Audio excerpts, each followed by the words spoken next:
Hello, it's Glen Hall here. That's right, not Gary Mitchell. It's Glen Hall here tonight, hosting Sweet and Sour. Gary Mitchell is sleeping on Joe Hockey's couch, which may indeed be Joe Hockey himself. Tonight's letters, take a hike. That's right, breaking up is hard to do, but what happens if it's not me, it's you?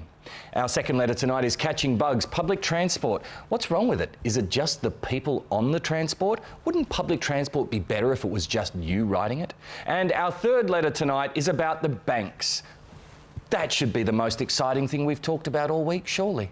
Stick around. We've got Sweet and Sour coming up in a sec. Got a problem, big or small, would a miracle be nice? Our motley crew is back, churning out advice. You might even laugh a bit in the following half hour. Park your backside on the couch, cause baby it's time for Sweet and Sour. Right here on Sweet and Sour. It's time for Sweet and Sour. Speaking of amazing things that have ever happened, hello, it's Glen Hall here. I'm not the amazing thing that's happened, but I am hosting Sweet and Sour in Gary Mitchell's absence tonight. Gary Mitchell is opening the Liverpool campaign in the Premier League, replacing Luis Suarez. They both like to bite. Gary Mitchell just doesn't get caught. That's what I'm talking about. We have a fantastic panel of guests here tonight, all the lovely ladies, and they are going to be answering your letters and giving you advice that you never would have got otherwise. Our first guest tonight is, of course, Bex. Hello, Bex. Hello. How are you? Glen, how are you? I'm nice good, to see you. It's good to see you as well. Tell me what's happening today. You've just been diagnosed as a celiac? Yeah, it's actually quite a common problem that people are now finding out that they can no longer digest wheat, malt, barley, oats. Here's the thing. Here's what I want to ask you, right? Because 1% of people are celiacs, but 18% of people think they're gluten intolerant. But there's this thing where people are like, I don't think they're really gluten intolerant. No, shits me to tears. Yes, it really does, because yes. you know what also happens with these 18% of people that want to eat gluten-free? The price of food for myself, people who have an autoimmune disease, You've got a real problem. These other people are just jumping on some crazy bandwagon. Yeah, so if I eat gluten, my joints fail.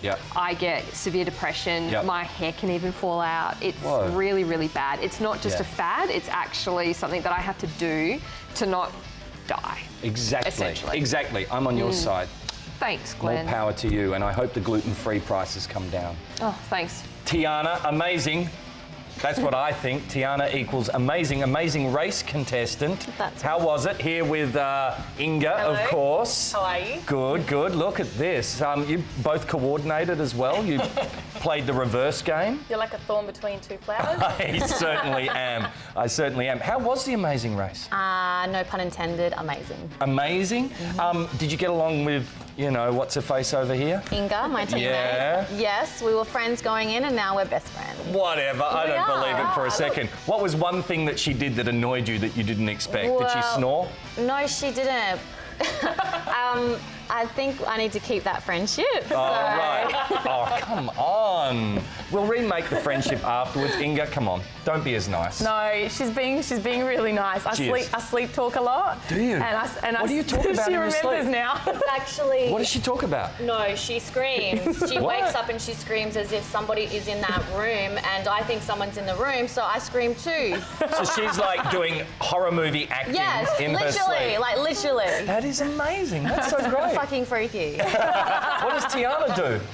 She gets really stressed and just screams in general. Really? When she's awake? No, just like when she is just really scared or really in a rush. So you guys have got the screaming aspect covered. Yeah, day and night. Well, look, amazing race, amazing. You guys did an amazing job. It wasn't your fault. I blame the New Zealanders. Yeah. Totally. Stupid New Zealanders. Lucky there's no New Zealanders in Australia. And, of course, the lovely Candice from WA today. How are you? What's up? Good. I'm going to keep this corner of the desk a little bit more sedate if we're going to have a lot of screaming, perhaps. Yeah. You know, Can you do let's some bring smiling? a voice of reason. Yeah, you are the voice of reason? I can be a voice of reason. Let's see what the letters What generate would you say us as the today. voice of reason? How would you sound? well, we can do the authoritative kind of newsreader, kind of straight down the barrel. I'm telling you what's what. I love kind of thing. We've got everything covered here tonight on the Sweet and Sour panel. And now it's time. We've met the ladies. It's time to get into our first letter. And here it is. Dear panel, I've recently broken up with a woman I was seeing for about 10 months. I considered it a casual thing, but she got a bit too serious. The crunch came when she was incessantly calling me up at work, complaining that I didn't spend enough time with her. Rather than terminate the coward's way, I broke things off in what I thought was a respectful and upfront manner. It was in a public place, near a train station, in the hope that she wouldn't get too angry and make a scene. Unfortunately, none of it went to plan. She became very angry, overly upset, and made a huge scene that was all very embarrassing. I don't understand it. I tried to be as gentle and kind as I could have been. Am I totally mistaken to have ever thought there is a good and proper way to break up with someone? What have each of the panellists done in a breakup that has resulted in a better reaction than the one I received? Candice, have you ever been the breaker-upper? I have, and it was on sort of mutual terms. So things resolved themselves quite well. What do you mean mutual terms? You both went, I've got something to tell you, I want to break up with you at the same time? No, it wasn't quite like that, but it was an amicable, you know, okay. It was amicable. Parting of ways. Yeah, absolutely. Have you ever had an unamicable, inamicable, de-amicable breakup? Not really. I don't hold any. I mean, maybe in high school or what. How should he have done it then? How should you know what? I Casey don't think he could have done it any other way. You can't control people's emotions, and that's the thing. You could be dealing with someone who's unstable. You could be dealing with someone who had just had a bad day. You know this woman, and she seemed from the earlier part of your letter that she was inclined to a little bit of over-emotion. But, you know, I don't think her reaction was over the top. Her reaction was the appropriate reaction for her. So there is no right or wrong way to break up with someone, and there's no right or wrong way to react. So I think that Casey's being a little bit unreasonable in thinking that there's a textbook way to deal with this when there's not. It's never a pleasant thing to break up with somebody or end an association or a relationship or a business partnership. There's no nice way of ending it. So, Inga, what do you think Casey could have done differently to get a different result? I'm kind of wondering why he's dating a girl that has enough time to be incessantly calling him all day. At work. Asking at work. Yeah. What's she doing? Is she at work or does she have a job? Is. Maybe she works in the same place. Maybe. Because, you know, I don't have enough time to be calling someone all day long, asking why they're not calling me. What's the best way, what's the least resistance way to break up with somebody? Agree. There is no good and proper way to break up with someone. Right. Unfortunately, you just have to bear the brunt of it. How would you like to be broken up with? The way he did it is probably pretty good, to be honest. I mean, probably a little bit more private. Yeah. So you think not in a public space? I mean, I think because she might have wanted to cry and she might have felt embarrassed and a little bit ashamed. And I mean, in a train station, I wonder if it was during peak hour. Yeah. Probably a little bit insensitive, to be honest. I think so. They've been together 10 months, Tiharna. Do you think a train, like in a public space near a train station, what was he thinking? That he might push her under the train or something? Or he might throw himself? Yeah, I mean, what's happening? Why? I don't think 10 months is that long, to be honest. Right. I think that's still at the honeymoon stage. Right. So I think to be honest, she should get over it. Right. But what could he be? What's another plan for the next time he gets into this situation? I think don't do it at a train station or anywhere public. To be upfront and honest, I find is the best way. Whenever anyone has broken up with me, I can take it a lot better than someone. Nobody's broken up with you before. Do you know what, Glen? That's not true. I have always been broken up with. I've never been the broken uppy. You've never been the breaker-upper? No. Oh, breaker-upper. Okay, all right. Bex? I think there's a better way, like a Band-Aid. Do it quick. Yeah? Just say, sorry, not seeing you anymore. Bye. Text? Can do it by text. Text, Facebook? Get her out of there. Facebook's a bit hard. What about like a message, post on their wall and then defriend? Oh, okay. That is a little bit harsh. All right, I wouldn't go that far, but I mean, face to face, sorry, love, it's over. See you later. Yeah. Where though? Where?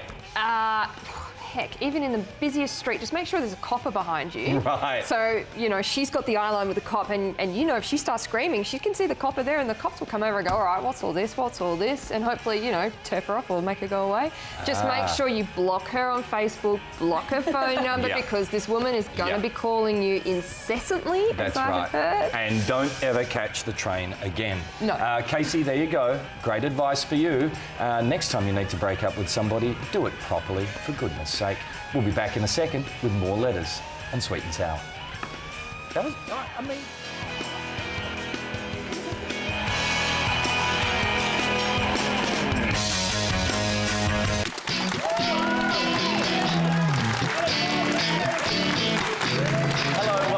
Sweet and Sour. If you want to send in your letters and get some responses from our fantastic panellists, please email us at letters@sweetandsour.net.au. You can visit our website, sweetandsour.net.au. And you can also do other things that are exciting, like find us on Facebook at facebook.com/sweetandsour. And you can tweet us at Sweet and Sour TV. That's right, we've got all of the social media covered. And tonight's letter writers win a double pass to Magic in the Moonlight. That's right, starring Colin Firth and Emma Stone. And look, frankly, if they're on as a couple in that movie, I'm going to be disgusted. I will probably vomit into somebody's popcorn. That's what I'm going to do. That's my promise to you, the watchers out there tonight. And also, our fantastic #1 letter writer this evening will also win a pair of sunglasses, courtesy of Aussie Opticals. It's time to read the letter now. This is the second letter, Catching Bugs. Dear guests, when was the last time you ever travelled on public transport? I did recently, and it is atrocious. The bus drivers are always pleasant and courteous. The facilities are fairly decent now also. Whether it is bus, train or ferry, they generally run to tight and reliable schedules. What then makes it so bad? The patrons. The antisocial behaviour, the antisocial hygiene issues, and the general lack of ability to communicate in anything other than primeval grunting makes travelling on public transport a no-go zone. When I grew up in the 1940s and 50s, we had to put up with poor facilities and poor timetabling, but every trip was a joy to be shared with all the other commuters. What does this say about our society in general? Just why is it that we degenerated into such a cesspool social compact? I don't even understand that. Why do I have to put up with smelly drunks urinating in the corner of the train, foul-mouthed vocal taunts from teenagers on buses, and threats of violence if I don't hand over small change at the terminals? I'm sick of this total decay evident everywhere in the public transport area. Please tell me why it happens and how we can fix it. My right to feel secure is being violated and my freedoms are being curtailed. Maggie from Cornella in New South Wales. Bex, talk to me. Do you catch public transport? Oh, sometimes, but this woman, Bath, baby boomer, me. I know, it's and the baby boomers her. think it's Generation Y that's me. No. Go away, baby boomers. You've had enough of our resources. Yeah. You've had enough of our, running the world. You've had enough time to do something about the climate. Yeah, and they've done bugger all, Why haven't didn't they? you fix the transport while you were at it? I know. So what do you think? What do you want to say to Maggie here from I'd say, Cornella? Maggie, is it that bad on public transport? It's not. She needs to chill out. I agree. Get a pair of headphones, stick them in. Right. Listen to some music, have some sort of mobile device. I don't even care if it's a book. Yeah. That could be your old school mobile device. Nice. Talkback radio on your little iPod Yes. and you'll be fine. Just my freedoms, my rights, me. This is a reason why I'm so sick of baby boomers. Yeah. And I'm so intolerant of them. That's awesome. I love that, Bex. Tiharna, what do you think? Do you catch public transport? Did you have to catch public transport in The Amazing Race? Yes, I did. What did you catch? We caught a train. Whoa.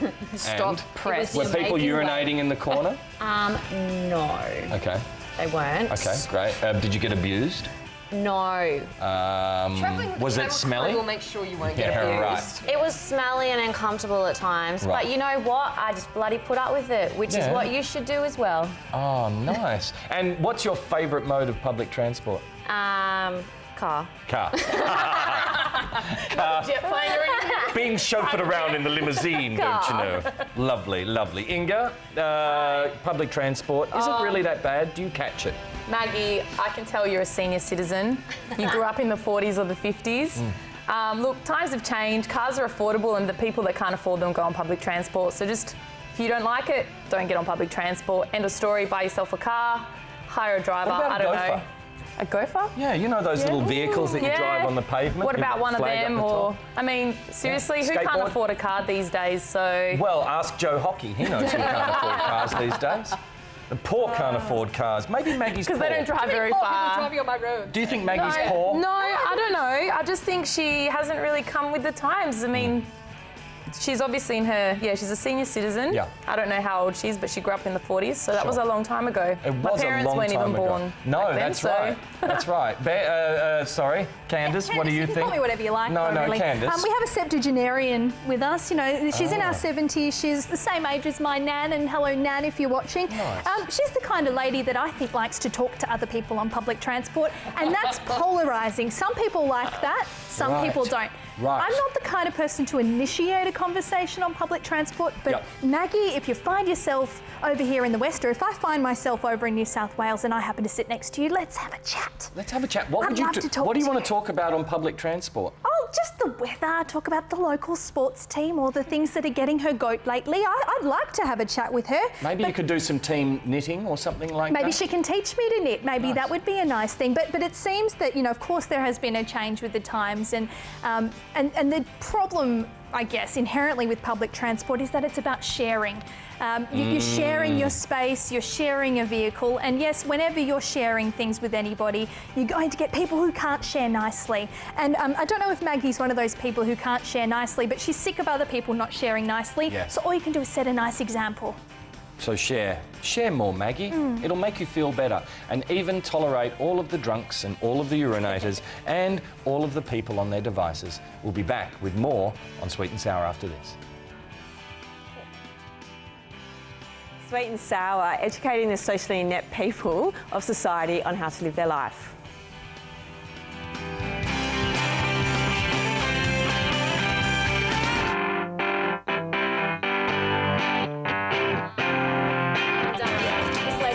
Goes, excuse me, this old lady. No excuse way. me, are you going to get up? And I was, you're on. That's amazing. Oh, sorry, excuse me. That's right, we've got a TV show to do. Welcome back to Sweet and Sour. It's exciting. It's the last segment and our last letter, and I just got poked by Tiharna.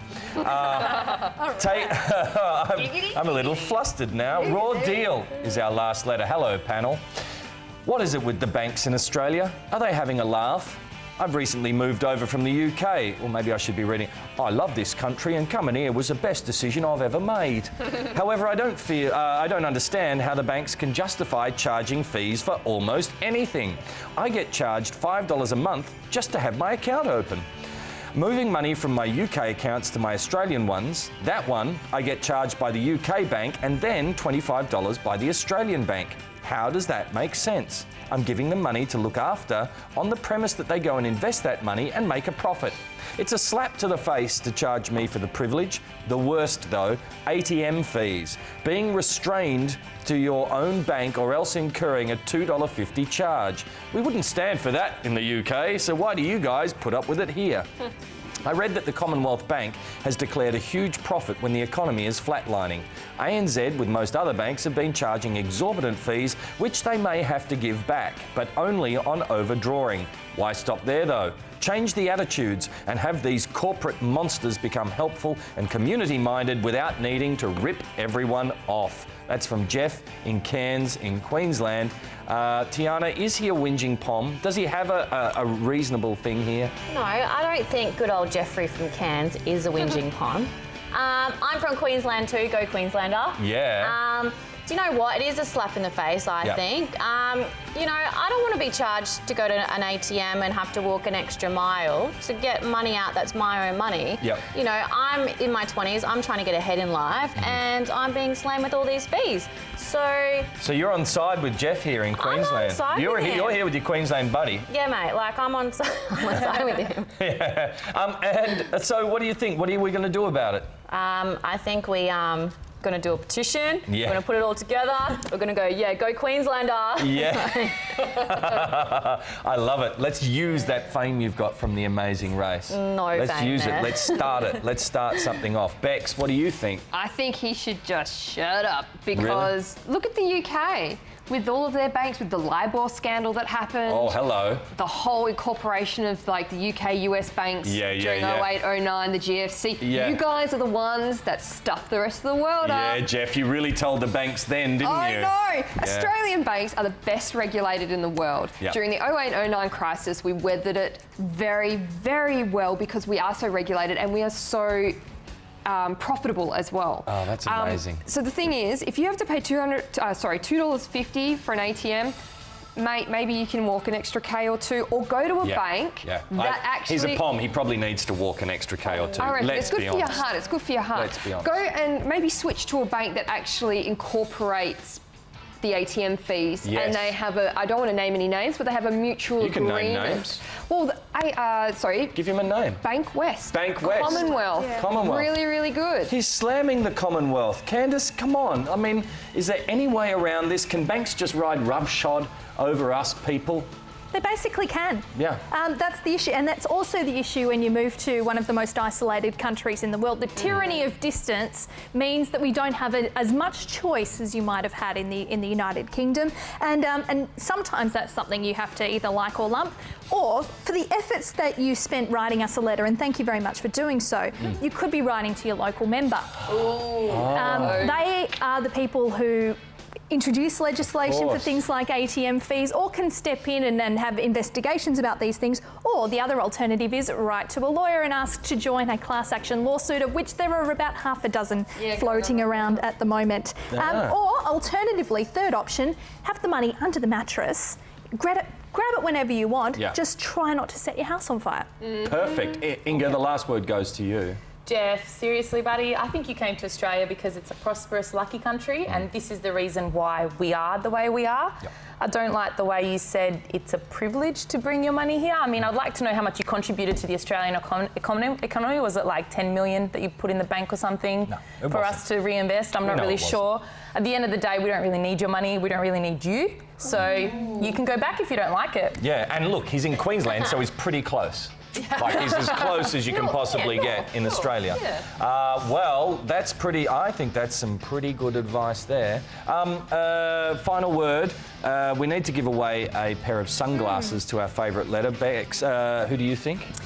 Ooh, it's half-half for me. The complaining granny or the young little...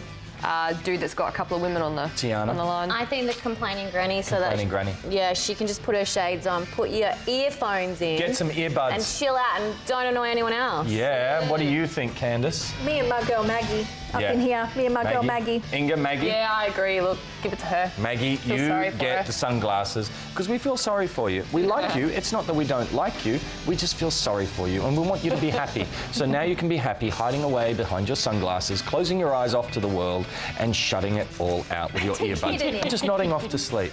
Wow, this has been so much fun. And look, I'm so glad you guys all chatted about what you would wear tonight. That's fantastic. Our people spoke to each other's people. That's right. I thought it was more of a psychic connection that we all had. We all felt in our waters about what colours to wear. Do you know what? We were born with the same colour of hair. More than a coincidence. Brilliant. Do it better. Yeah, they do. Bex, thank you so much for being a part. Good luck with the Celiac Express. Thanks, and let's take down those gluten-free wannabes. I know, they piss me off. Tiharna, good luck with you.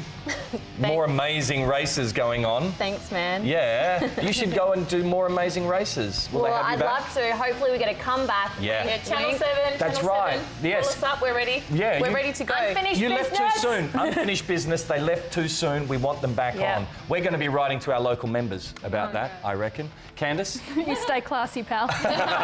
There's no chance of that. I'll see you next time. You give it a shot. Thank you very much. It's been a beautiful time with you tonight on Sweet and Sour. Good night. We'll see you next time. Bye. Bye. Stay classy. That's it. Yeah.